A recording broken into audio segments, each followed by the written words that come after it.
ইতিহাসে প্রথমবারের মতো ইরানে সরাসরি হামলা চালিয়েছে ইসরায়েল।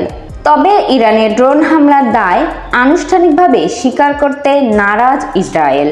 দুই দেশের মধ্যে চলমান অস্থিরতায় এই হামলাকে যখন প্রতিশোধমূলক হামলা হিসেবে দেখছে বিশ্ব, ঠিক তখনই ইসরায়েলি ড্রোনকে শিশুদের খেলনা বলে উপহাস করলেন ইরানি পররাষ্ট্রমন্ত্রী হোসেইন আমির আবদুল্লাহিয়ান।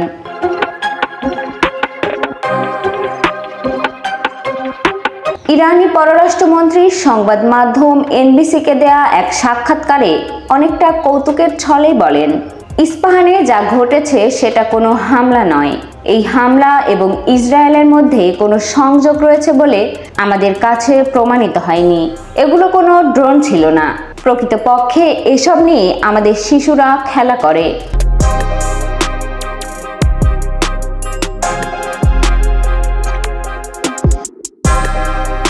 ইরানের অনেকটা ভেতরে মধ্যাঞ্চলে অবস্থিত ইস্পাহান শহরের কাছে একটি ইরানি বিমান বাহিনীর ঘাঁটি লক্ষ্য করে এই হামলা চালাতে দেখা যায়। কিন্তু ইসরায়েলের সেই ড্রোন কোনো কৌশলগত স্থানে আঘাত করেনি।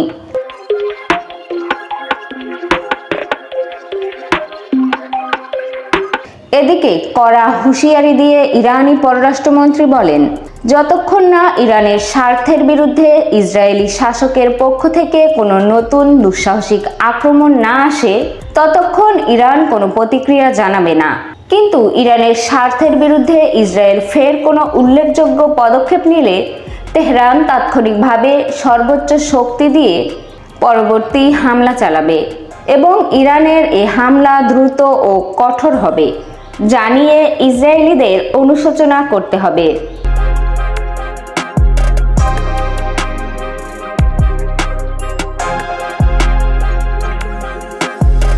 মূলত গত 1 এপ্রিল সিরিয়ার দামেস্কে ইরানি কনসুলেটে হামলা চালায় ইসরায়েল।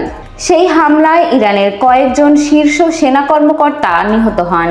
ওই হামলার জবাবে ইসরায়েলকে লক্ষ্য করে 3 শতাধিক ড্রোন ও ক্ষেপণাস্ত্র ছোড়ে ইরানের revolutionary guard corps.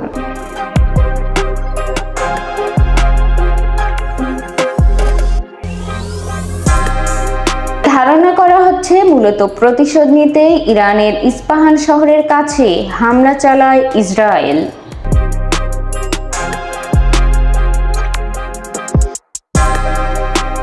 Desk report, tweet news.